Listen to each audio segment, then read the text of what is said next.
Mugamba mutya mwe mwenna abali ku channel yaffe eyitibwa Kyayiti YouTube channel yaffe kyembasaba mugende mu maaso n'ogyegattako kigenda kuba kirungi nnyo. N'ekirala likinga video. Waliwo omukyala eyambuuzizza wano ekibuuzo.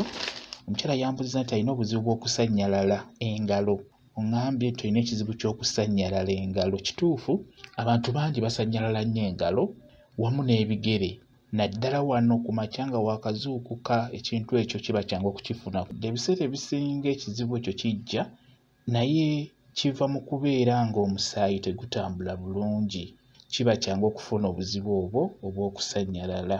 N'olwekyo kikyolina okukola okubeera ng'oziyiza ekintu ekyo oba okubeera ng'okyegobako. Ekisookera ddala osobola okuteeka amazzi agookya mu bbaafu. Bw'obeera osannyalala ebigere oba ng'osannyalala engalo, ddira engalo ezo ziwummuze mu mazzi ago g'oyiye mu bbaafu oba mu kataasa. Wummuzaamu engalo ezo zibeeremu mu mazzi ago agabuguma. Engalo zibeeremu paka amazzi we gawola. Kati engalo ezo bw'oziggyamu funa munno, osobola okufuna munno oba n'obeera gwe kennyini ng'okyekola beera nga engalo ezo ozinyigaanyiga, kye bayita massage. Beera ng'ozinyiga kigenda kukuyamba. Ekizibu ekyo kijja kuba kikuvaako. Ate era nammwe abakyala b'embuto mutera okufuna ekizibu ekyo ky'okubeera nga musannyalala engalo wamu n'ebigere. Beera ng'okola bw'otyo. Bw'omala engalo ezo kuziggya mu mazzi oba ebigere, nkusaba obeere ng'omasaaginga engalo ezo, zimasaaginga oba zinyigenyiga mpola. Osobola okufuna munno n'abeera ng'akunyiga akumasaaginga. Kigenda kukuyamba bulungi nnyo okubeera nga weegobako ekizibu ekyo. Kwegamba omusaayi ogujja kuba gutambula bulungi nnyo, gutuuke buli wamu we guteekeddwa okutuuka. Ekintu ekirala kye mbasaba mwe mwenna abalina ekizibu ekyo ng'osannyalala engalo, kuba ekyamazima ekizibu ekyo nange nali nkirina emabegako eyo, naye nakozesa nnyo ebyo ebiteekebwa ku caayi, ebirungo eby'enjawulo ebiteekebwa ku caayi.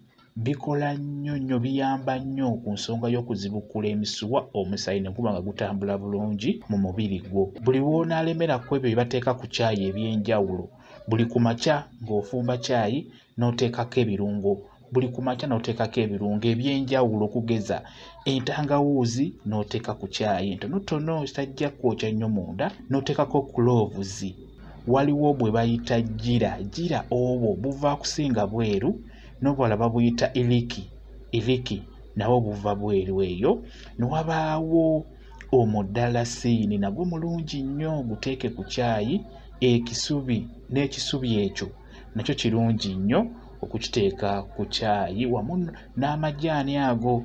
Kati ebyo nga bwe mbikugambye, entangawuuzi, kulovuzi, gira, iliki, omudalasiini, ekisubi wamu n'amajaani, singa obifuna n'obisekula n'obeera ng'oteeka ku caayi oyo gw'ogenda okunywa ku makya, ekyo ekyokusannyalala kijja kuvaako bulungi nnyo.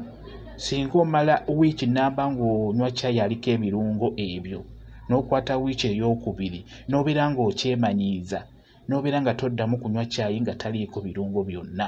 Kati n'olwekyo gwalina ekizibu ky'okusannyalala, funa ebyo ebirungo ebigenda ku caayi obeere ng'oteekako, ogenda kuba ng'oterera bulungi nnyo. Togenda kuddamu kufuna kizibu ekyo, kigenda kuba kikuyamba nnyo. N'ekirala nkusaba obeere ng'okola exercise. Omubiri gukozesa exercise gusobole okweta. Abantu mutuula ewantu wamu temwagala kutambula, kyo nakyo kibaleetera obuzibu.